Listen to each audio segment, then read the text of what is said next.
Hello दोस्तों, मैं doctor Rishikesh Tiwari शियान academy के ऑनलाइन सेशन में आपका स्वागत करता हूं।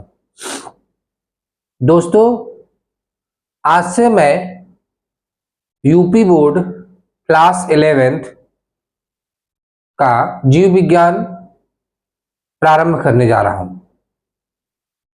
जीव विज्ञान में सबसे पहले हम लोग यूनिट 3 इकाई 3 का एक बहुत ही महत्वपूर्ण चैप्टर डिस्कस करने जा रहे हैं, जिसका नाम है जैविक अणु, बायोमॉलिक्यूल।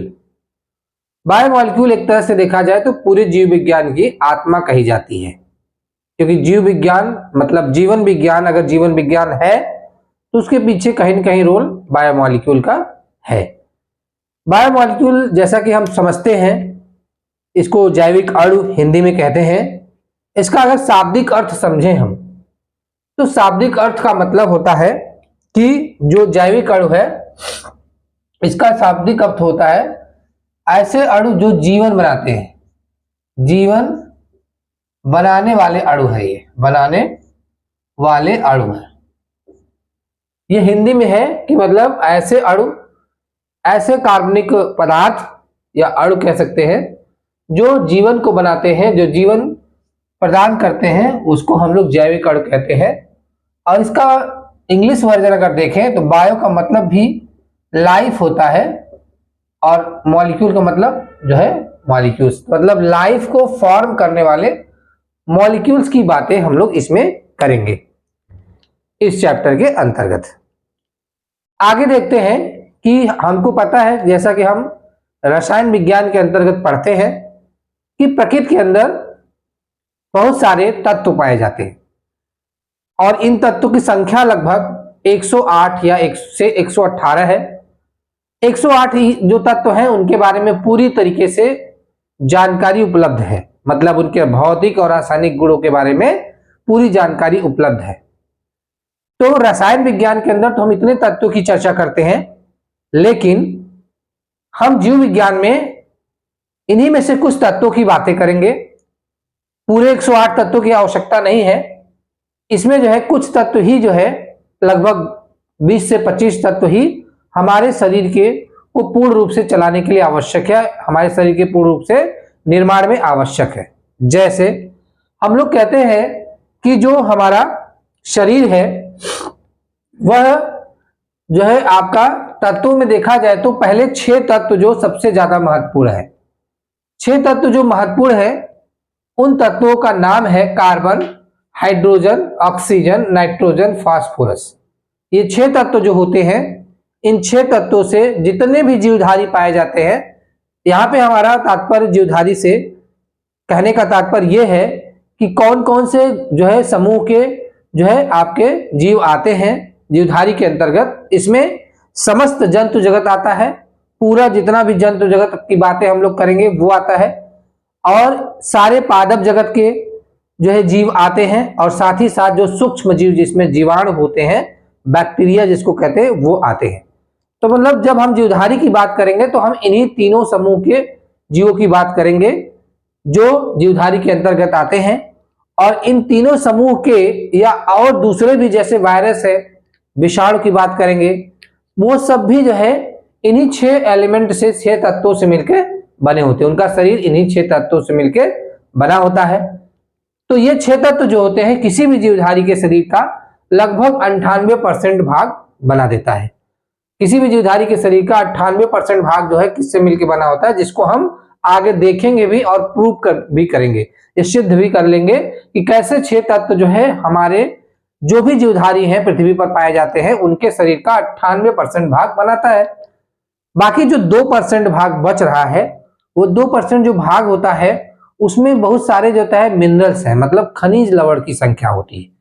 मिनरल्स में जैसे हम बात करें, कैल्शियम है, सोडियम है, पोटेशियम है, आयरन है, मैग्नीज है, मैग्नीशियम है, कॉपर है, जिंक है, तो बहुत सारे ऐसे, क्लोराइड है। ये सारे जो मिनरल है, खनिज है, खनिज लवण जो है, ये भी शरीर को उतने, शरीर के लिए मतलब जीवधारी के शरीर के लिए उतना ही आवश्यक है जितना ये 98% है। मतलब 2% की का महत्व भी उतना ही है जितना 98% का महत्व है। मतलब जब तक 98% प्लस 2% मतलब 100% नहीं होगा तो देहधारी का शरीर या उसका क्रियात्मक जो है आपका प्रकार जो है वो कंप्लीट नहीं होगा, पूर्ण नहीं हो पाएगा। तो दोनों का जो महत्व है बराबर है। उसी तरीके से जिस तरह से हम कोई वाहन चलाते हैं तो इतना बड़ा वाहन है जिसके अंदर इंजन है, उसकी पूरी बॉडी है, पहिया, सब कुछ है, लेकिन अगर उसमें ईंधन नहीं डालोगे, उसमें पेट्रोल नहीं डालोगे, उसमें डीजल नहीं डालोगे तो चल ही नहीं सकता है, वो वाहन बेकार है। उसी तरीके से 98% वही है, ये वाहन है, और 2% वो आपका उसका जो मिनरल है उसका ईंधन है। इसको एक उदाहरण से समझने की कोशिश करते हैं। जैसे हमने कहा कि मान लीजिए हम कैल्शियम की बात करें, कैल्शियम हमारे शरीर में क्या करता है, और कैल्शियम अगर नहीं होता हमारे शरीर में तो क्या प्रॉब्लम होती। तो इसको समझने के लिए हम देखते हैं कैल्शियम के हम कार्य को समझते हैं। कैल्शियम जो होता है हमारे शरीर में बहुत महत्वपूर्ण कार्य करता है। जैसे हम गिनाते हैं, जैसे कैल्शियम की उपस्थिति हमारे शरीर के जो बोन होते हैं, जो बाह्य कंकाल, अंतः कंकाल है, उसको बनाने का काम करता है। जो हड्डियां होती हैं उनको बनाने का काम करता है, और बिना हड्डियों के शरीर का निर्माण संभव नहीं है, क्योंकि ढांचा ही नहीं बन पाएगा। जो है कैल्शियम हड्डियों को मजबूती देता है। साथ ही साथ कैल्शियम जो है, जो हमारी पेशियां होती हैं उनके संकुचन और शिथिलन में, कंट्रैक्शन और रिलैक्सेशन, जिसके कारण हम कोई काम कर पाते हैं, लाइक जैसे हम अपना हाथ इस तरह से कर पा रहे हैं, ये किसके कारण है? कैल्शियम की उपस्थिति के कारण हमारी पेशियां संकुचन शिथिलन करती है, तो हम कोई चीज पकड़ पाते हैं, हम चल पाते हैं, हम अपने चेहरे का एक्सप्रेशन कर पाते हैं, कुछ भी हम कर पाते हैं, तो पेशियों के जो गति है संकुचन शिथिलन के द्वारा, उसके द्वारा कर पाते हैं। और इसमें जो महत्वपूर्ण योगदान निभाता है वो कैल्शियम है। साथ ही साथ कैल्शियम हमारे नर्वस सिस्टम में काम करता है। जो हमारा तंत्रिका तंत्र है उसमें भी कैल्शियम क्या करता है कि जो है ट्रांसपोर्ट के लिए एक जो है सिग्नल को दूसरे न्यूरॉन्स में, एक जो है तंत्रिका कोशिकाओं से दूसरी तंत्रिका कोशिकाओं में भेजने में भी मदद करता है। साथ ही साथ कैल्शियम जो है, आप देखेंगे किसी भी शरीर के अंदर कोई भी जो है परिवहन होता है, ट्रांसपोर्ट होता है, तो उसमें मदद करता है। कैल्शियम हमारे जो है रुधिर के क्लॉटिंग में मदद करता है। जो ब्लड क्लॉटिंग, रक्त का थक्का जमना होता है, उसमें भी कैल्शियम की एक महत्वपूर्ण भूमिका होती है। तो इस तरह से हम देख रहे हैं कि अगर कैल्शियम नहीं होता तो ये सारी जो है गतिविधियां हमारे शरीर के अंदर, सारे क्रियाकलाप संभव नहीं थे। इसका मतलब जीव का शरीर ही संभव नहीं होगा। तो इसी तरीके से सोडियम भी अपना काम करता है, शरीर के अंदर पानी रोकता है, ब्लड प्रेशर, रक्तचाप को जो है बनाए रखता है, पानी को रोकने का काम करता है, तंत्रिका तंत्र को जो है चलाए रखने का काम करता है, कोशिका मतलब के अंदर बाहर जो है चीजों के आदान प्रदान में मदद करता है। तो बहुत सारे हम लोग रोल देखेंगे। तो मेरा कहने का मतलब ओवरऑल ये है कि 6 एलिमेंट हमारे मेन है, मुख्य है, जिनसे जो है 98% भाग बनता है। मतलब वो 98% में 4 जो है जैविक अणु की बात हम लोग करेंगे।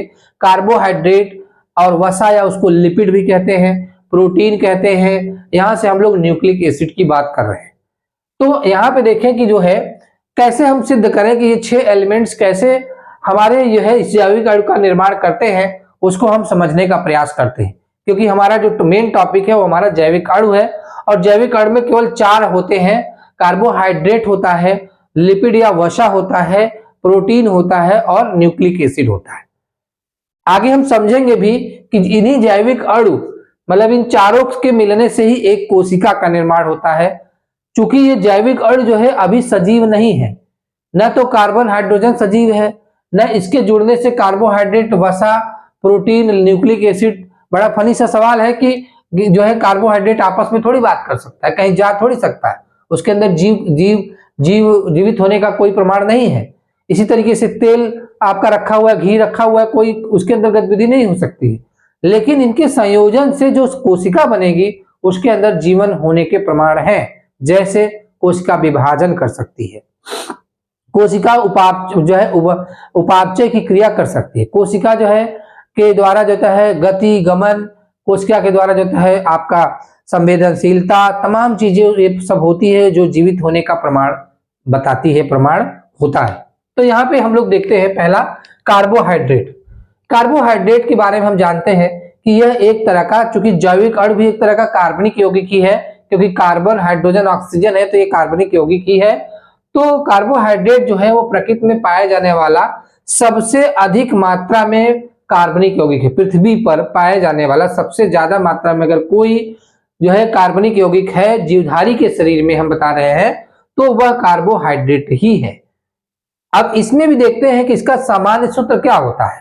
इसका सामान्य सूत्र होता है कार्बन, हाइड्रोजन और ऑक्सीजन से मिलकर के CnH2nOn बनता है। इसका समान सूत्र क्या हो जाएगा, CnH2nOn, जहां पे n जो है वो कार्बन के अणुओं की परमाणुओं की संख्या है। जहां पे n क्या हो जाएगा, कार्बन के परमाणुओं की संख्या, मतलब कितने कार्बन के परमाणु हैं।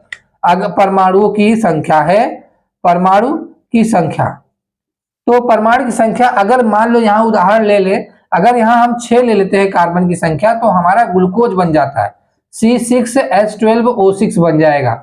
इस तरह से हम आगे कार्बोहाइड्रेट के बारे में पढ़ेंगे, एन को जो है दे करके देखेंगे कि अलग अलग तरह के कार्बोहाइड्रेट कौन से होते हैं। फिर कह रहे हैं कि कार्बोहाइड्रेट से हमारे शरीर को क्या लाभ होता है। तो कार्बोहाइड्रेट हमारे शरीर का ऊर्जा का स्रोत होता है, हमारे शरीर का ईंधन है, हमारे शरीर को यह ऊर्जा प्रदान करता है। मतलब जो भी कार्बोहाइड्रेट हम खाते हैं वह पूर्ण रूप से ऊर्जा में परिवर्तित हो जाता है, हमारे शरीर को ऊर्जा देता है, जिससे हम शरीर की क्रियाकलाप गतिविधियां कर पाते हैं। तो ऊर्जा का मुख्य स्रोत कौन होता है, कार्बोहाइड्रेट होता है। तो हमारा शरीर पूरी तरीके से ऊर्जा के लिए कार्बोहाइड्रेट पर निर्भर करता है। साथ ही साथ एक कोशिका से दूसरी कोशिका का विभेदन करना हो तो भी कार्बोहाइड्रेट इसमें मदद करता है। मतलब इन कार्बोहाइड्रेट क्या करता है कि कोशिका के कोशिका कला पर जो है पाया जाता है और कोशिका के विभेदन में मदद करता है। तो इस तरह से हमने देखा कि कार्बोहाइड्रेट जो होता है इन्हीं 6 एलिमेंट्स में कार्बन, हाइड्रोजन, ऑक्सीजन से 3 से मिलकर बना होता है, जिसका साधारण सूत्र ये होता है, सामान्य सूत्र ये होता है।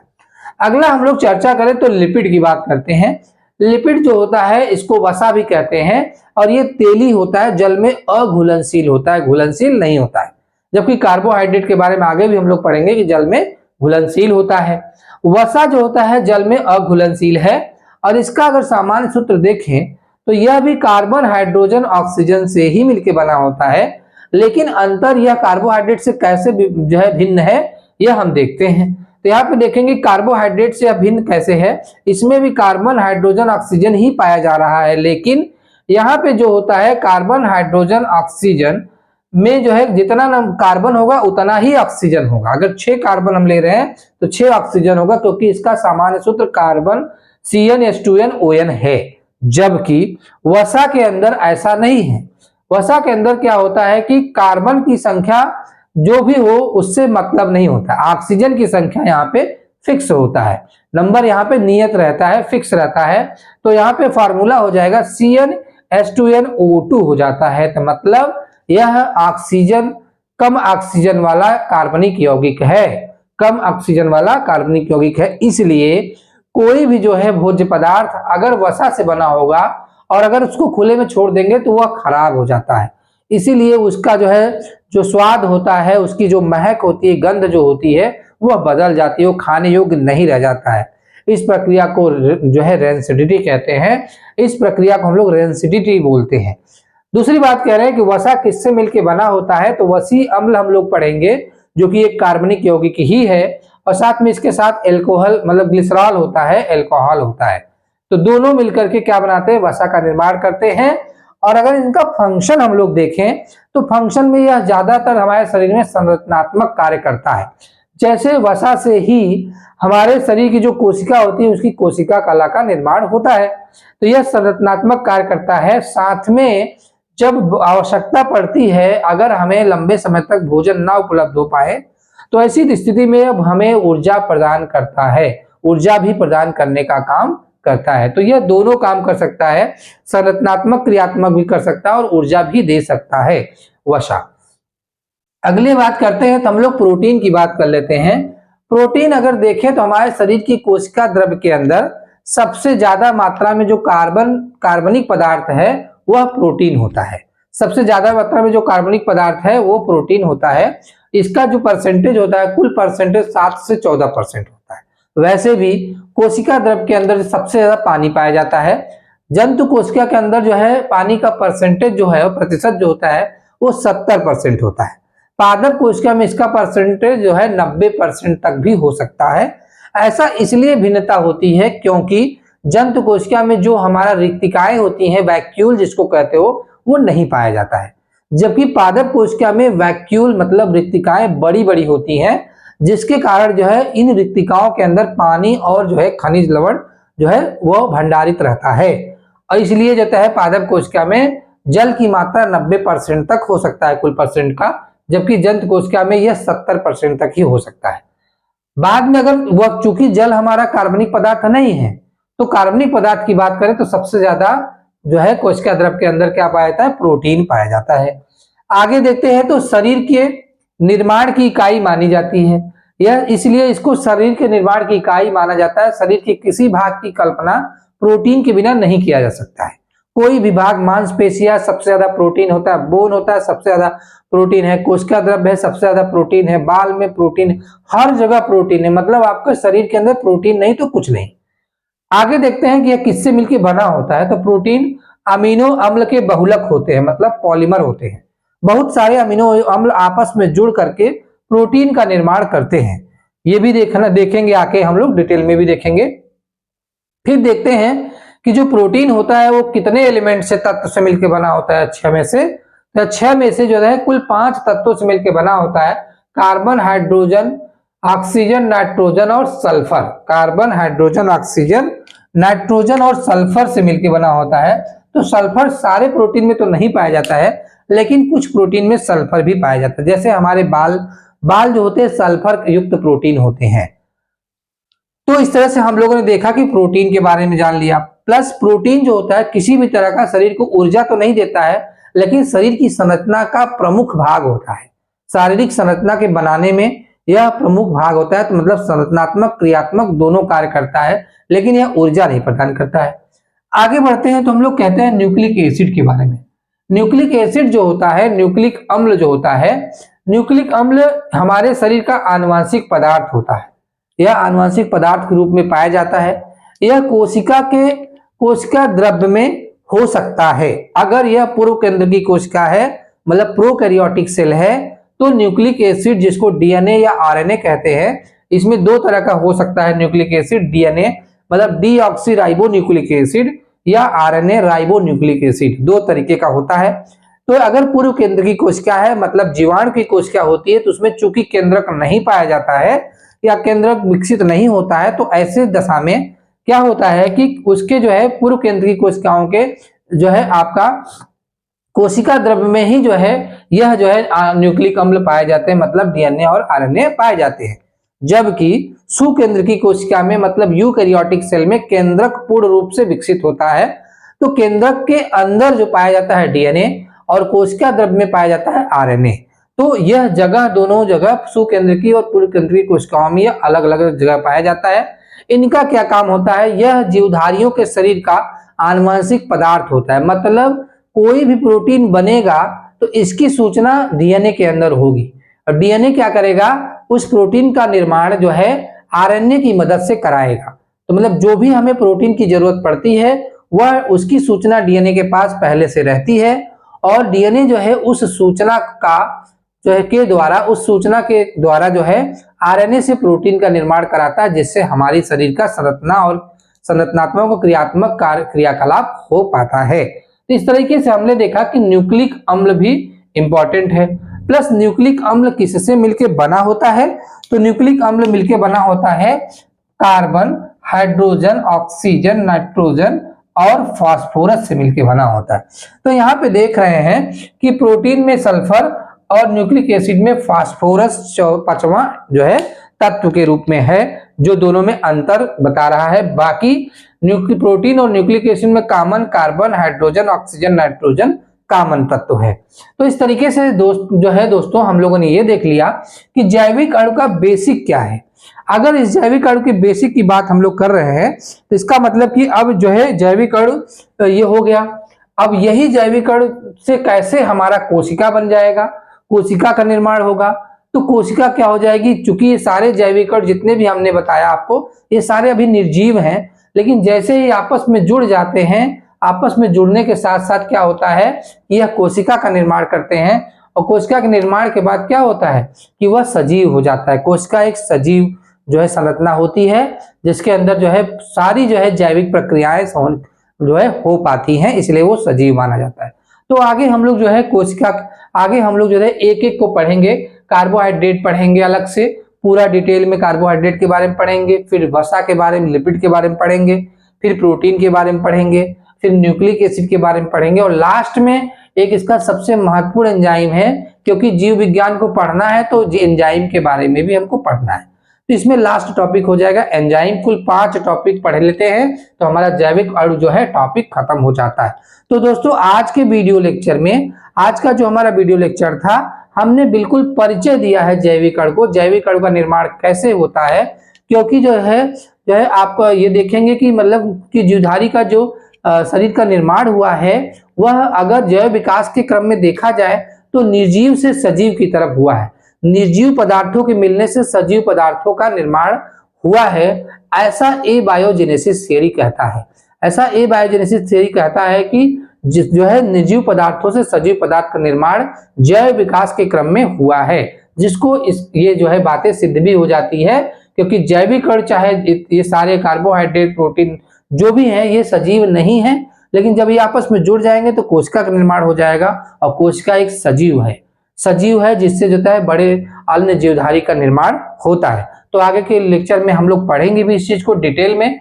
आज की क्लास में हम लोगों ने जैविक अणु का परिचय देखा है, अगली क्लास में हम लोग जो है इसके बारे में एक एक करके पढ़ेंगे। दोस्तों हम उम्मीद करते हैं कि आज का वीडियो लेक्चर आपको अच्छा लगा होगा।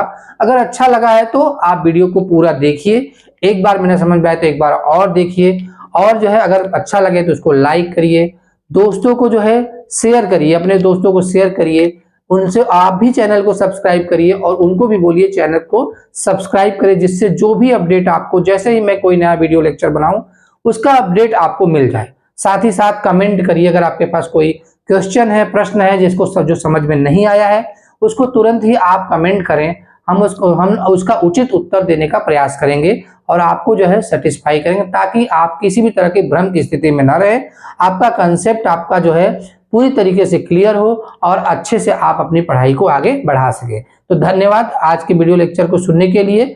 हम डॉक्टर ऋषिकेश तिवारी जो है आपका ऑनलाइन सेशन सियान एकेडमी के द्वारा जो है प्रायोजित है उसमें स्वागत करते हैं। धन्यवाद।